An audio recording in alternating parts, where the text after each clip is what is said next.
High priest Quatamani will give you something to step to. Yeah. If one ever wonders why there is such a vicious, heartless, and cold-blooded focus on preventing the rise of a black messiah, then pay close attention and connect the dots. The Hyksos killed all male Egyptians they found. The rest fled.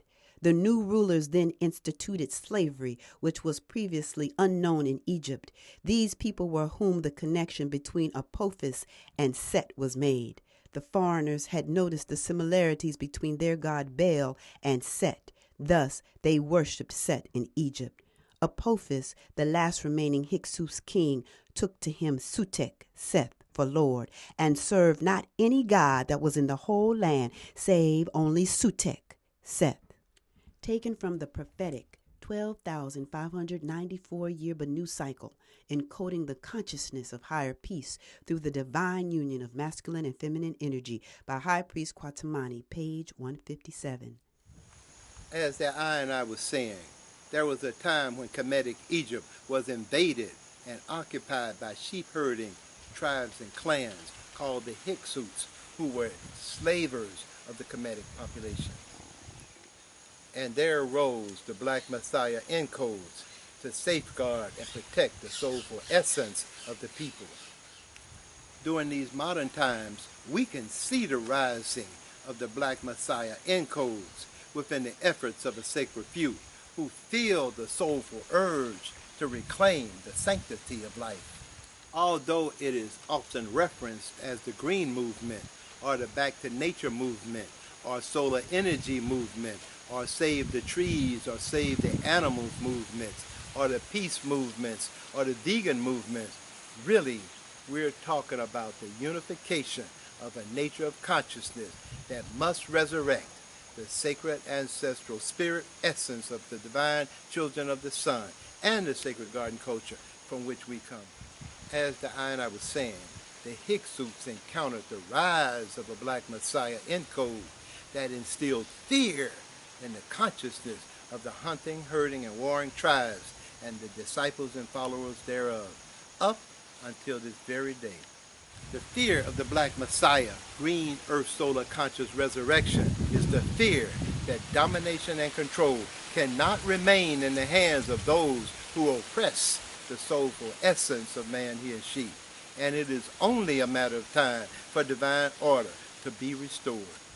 The fear is knowing that the sacred ancestral spirit presence of the divine children of the sun is not broken, is not conquered, and is only awaiting the coming of the Assyrian floodwaters to nourish that fertile black soil of the soul that will bring forward the long-awaited harvest of resurrection. The Hyksos invasion was the first time historically recorded that the Kemetic lands had ever been subjugated under foreign rule, and as a result, a garden culture civilization that had already existed for 1,500 years prior to that time was threatened with extinction. Records show that the Kemetic Egyptian king, referred to here within as Amos, reigned about 3,600 years ago during the crisis of the Hyksos occupation as shepherd kings in the lands of the sacred ancestral temples of Asar, Set, and Nebuchadnezzar. We are reminded that there are those who openly worshipped at the temple of Set. The Hyksos king Apophis declared himself pharaoh, claiming Set as his god. Temple teachings tell us that Amos' brother Kamos became king following the death of their father, whom the Hyksos had brutally killed. Kamos sought to avenge their father's death and reunite Egypt. However, he died after a 3-year effort, only managing to push the Hyksos into the stronghold of their capital city called Avaris. Manetho's records indicate that Amos was 7 years old when his father was killed. Amos was about 10 when his brother died. Amos ascended the throne as a child, and his mother Ahotep acted as his representative, preparing her son to carry forward the Black Messiah mission to unify Kemetic Egypt and restore peace. King Amos rose up in honor of the memory of his father and his brother, and at an early age led a successful campaign after 3 hard-fought attempts to expel the Hyksos from his native land. Amos concluded a treaty with them, the Hyksos, that they should leave Egypt. After the conclusion of the treaty, they left with their families and chattel, not fewer than 240,000 people, and crossed the desert into Syria. Fearing the Assyrians, who dominated over Asia at that time, they built a city in the country which we now call Judea. It was large enough to contain this great number of men and was called Jerusalem. The Black Messiah encode is anointed to restore the natural and innate order of our earth solar conscious state of being within higher peace. The oppression of the soulful essence of man, he and she, is indeed a spiritual violation that will be corrected through the divine laws of universal order. Such is the prophetic tellings of the Assyrian resurrection. The pyramid text also reveals that Asar was tricked, trapped, and enslaved in a box by Set, his younger brother, who conspired against him in envy, jealousy, and spiteful rage. Set, whose nature is to divide and separate and isolate, chopped up Asar's body into 14 different pieces, scattered with the hopes that it would never be able to be remembered again. However, all of Set's antics did not stop the sacred, nurturing, and affectionate energy of a Set, who searched the entire known world for Asar's sacred ancestral soulful being as a masculine presence. Set was joined by her loyal and devoted sister Nebuchadnezzar, Asar's second mate. It is told that Nebuchadnezzar, who was previously mated to Set, left Set because of his cold and pale nature being unbearable to her. Here we see the power of feminine energy to choose the nature of masculine energy that will best guide and protect the feminine essence of her soul. What femininity nurture will be sustained, and that which she rejects will wither away. Divine order or toxic reality. Supreme truth or self-deifying fallacy. Nebuchadnezzar spoke loud and clear. One can begin to reason why the female has been targeted, degraded, desecrated, and otherwise eliminated within the monotheistic religions of the male warlord god nature. If she can be kept destabilized within a lower and lesser state of being, she will continue to nurture a depleted and deviant nature of masculinity that can never uphold the divine union of masculine and feminine energy, never uphold he and she unified and glorified in sacred ancestral pride. Therefore, without her conscious awareness, it is the soul-starved female who is sending out the strongest call for the rise of the Black Messiah consciousness.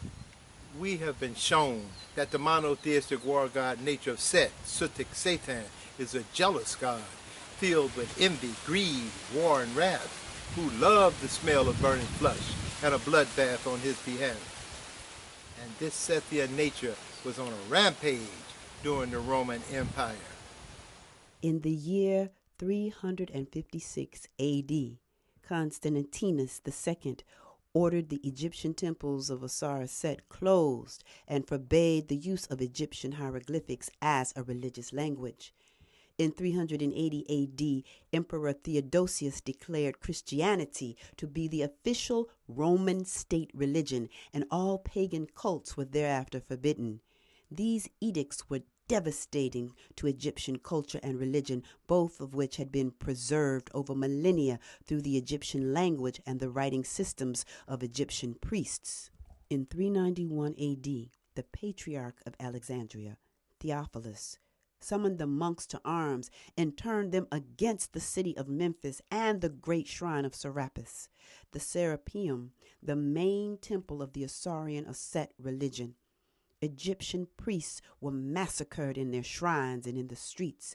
The ferocity of the violence consumed priests, followers, and the Egyptian intellectual elite of Alexandria, Memphis, and other cities of Egypt, who were murdered and their temples and libraries destroyed.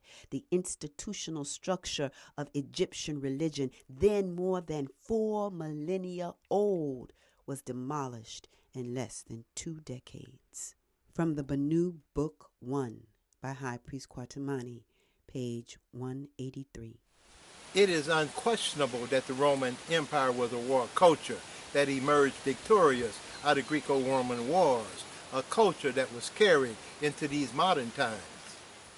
It should be clear that Emperor Constantine was a warlord, and thus his religion was a warlord religion that gave honor to the war god who he felt led him to conquest and battle.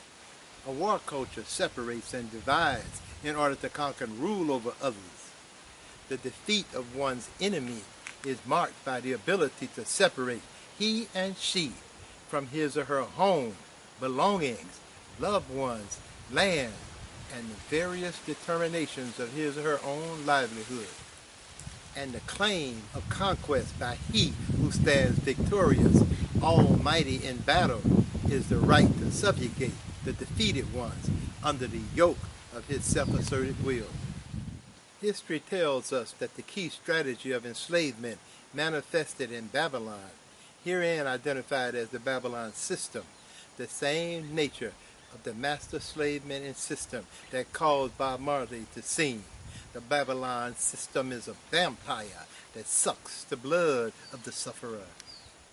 We're talking about spiritual warfare and psychological warfare via social, economic, political, or religious tactics to dominate and control and rule in order to enslave one's soul. Although Emperor Constantine and others under the banner of Pauline Christianity attempted to prevent the rise of a Black Messiah consciousness, the sacred ancestral Naga priesthood continued to maintain a line of communication that is both seen and unseen.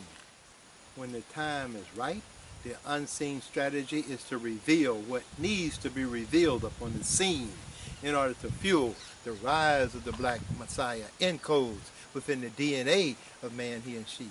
Thus, when Napoleon and the French army invaded Egypt in 1789, Napoleon could not have known that he would serve as a catalyst to reawaken the Black Messiah consciousness. After plundering and looting what remained of ancient Kemetic Egyptian ruins, findings, and artifacts, those scholars of Europe were forced to face holistic living reality about the supreme ancestry of whom we be as divine children of the sun, keepers of the sacred garden culture from which we come. The European scholars sent forward by Napoleon was left dumbfounded, trying to decipher the messages of communication written in the hieroglyphs. I'm sure that what those scholars came to recognize is that it was very unfortunate the level of destruction, destabilization, and desecration that had occurred during those latter days of the Roman Empire, approximately 1,500 years earlier. Desecration that left the most ancient recorded language of holistic living communication as a mystery. Even after Napoleon used the Rosetta stone to break the physical codes of the hieroglyphs writing, the spiritual codes remained unbroken. Thus we have before our eyes the image of the various races of man known to the Egyptians, and we learn at the same time the great geographical or ethnographical divisions established during that early epoch. Men led by Heru belong to 4 distinct families. The first, the one closest to the god, has a dark red color, a well-proportioned body, kind face, nose slightly aquiline, long braided hair, and is dressed in white. The legends designate this species as Ratanane Rome, the race of men par excellence, that is, the Egyptians. There can be no uncertainty about the racial identity of the man who comes next. He belongs to the black race, designated under the general term Nahasi. The third presents a very different aspect. His skin color borders on yellow or tan. He has a strongly aquiline nose, thick black pointed beard, and wears a short garment of varied colors. These are called Namhu. Finally, The last one is what we call flesh-colored, a white skin of the most delicate shade, a nose straight or slightly arched, blue eyes, blonde or reddish beard, tall stature, and very slender, clad in a hairy ox skin, a veritable savage tattooed on various parts of his body. He is called Tamhu. Finally, and I am ashamed to say so, since our race is the last and the most savage in the series, Europeans who in those remote epochs frankly did not cut too fine a figure in the world. In this category, we must include all blondes and white-skinned people living not only in Europe but Asia as well, their starting point. Taken from Banu Book 1 by High Priest Kwatamani, page 175. This must have been a very shocking discovery for those intellectual scholars of Europe to have to deal with. I'm sure that deep within their inner consciousness, each had to reconcile that he or she knew very little about the world beyond their ethnocentric deceptions and perceptions. First and foremost, we note that none of this did the enslaved nor the unenslaved Negro know. He and she was too busy singing about the walls of Jericho, or begging old Pharaoh to, quote, "Let my people go," not knowing that the sheep-herding tribes and clans had waged war and seized power over their sacred ancestral consciousness as divine children of the sun. The enslaved populations were totally unaware that they were now consuming from the lower and lesser scraps and remains of dead, devitalized, and depleted mental, physical, and spiritual energy, which would be called soul food and spirituality through religion. Soul food that provided a lower and lesser fueling source that keeps them scraping at the bottom of the barrel like crabs in a bucket. Crabs in a bucket. When one tries to climb out, the other crabs in that bucket continue to pull the escaping crab back down for one reason or another. The crabs attempt to climb over each other, and the bottom line is that no one escapes. There is definitely a crab mentality that has manifested among the children of the sun out of envy, jealousy, or spite. The general self-centered sentiment is that misery loves company, and as such the vibration is, quote, "If I can't have it, nobody will." There is no crab strategy for an exit plan for at least a few. And so all of the crabs in that bucket end up as crab stew, mumbo jumbo gumbo. And this will be part of a mastermind strategy to prevent the rise of the Black Messiah Green Earth Solar Conscious Movement.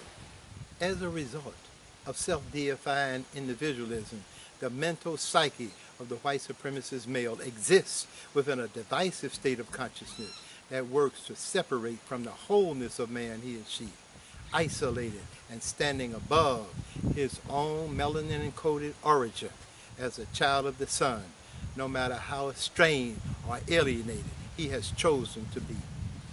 As such, the strategy of this divisive mindset has been to separate and isolate population into color-coded socio-economic class systems and to divide into caste systems so as to dominate mass systems.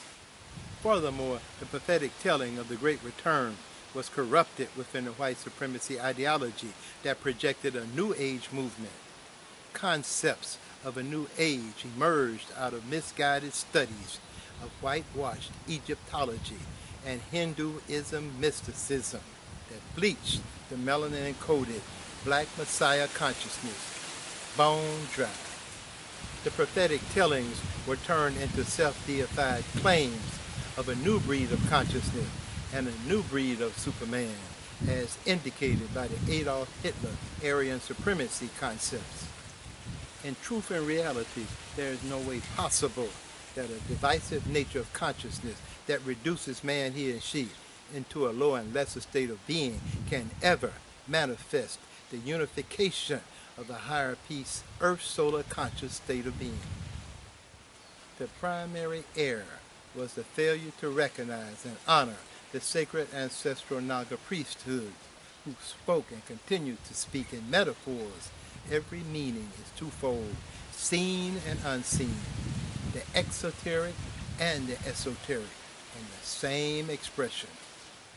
The outer and the inner, masculine and feminine energy in divine union, moving in and out as a breath of life.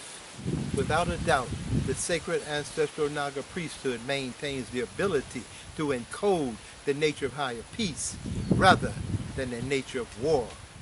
Yes, we speak the serpent-like energies of a unified, wave-like consciousness that is shared by all living things aligned within the divine laws of universal order. And the Naga serpents of wisdom move as light waves, sound waves, brain waves, DNA encoded to activate the Black Messiah consciousness. Did the I and I mention that within the higher peace consciousness, Black has always represented the most supreme seen and unseen wholeness of all that there is, of the essence of life and supreme love, a reasoning that is definitely beyond the domination and control of any individualistic, ego-driven self. Yes, Naga serpent energy. We are not talking about a serpent like a giant python or a yellow jaw Tamigos. We're talking about the spiraling serpent-like movements of the DNA, transmitting holistic living codes of communication. It is then no wonder that there are so many psychological breakdowns of toxic disorder among so many self-centered individuals who have assimilated, integrated, and adopted the social, economic, political, and religious syndromes of modern culture, especially the youth of today. This is the sign that the individualistic, ego-driven, self-deified state of mind is imploding under the weight of its own divisive, violent-prone, blood-spilling nature of consciousness. And the call to a sacred few is get out and get in tune, in alignment, in sync with this green Earth Solar Consciousness movement of higher peace. We're talking about the Black Messiah encodes of the green Earth Solar Consciousness state of being. It's not about the colors on the scale. Not about the color. It's about the state of consciousness. The state of consciousness. The state of consciousness. One is with the state of consciousness. This is not a dream, you know what I mean? Whole life reality, pushing a love supreme. Our theme, beam into this supreme truth and give your soul a power boost. Gonna tell you a story about the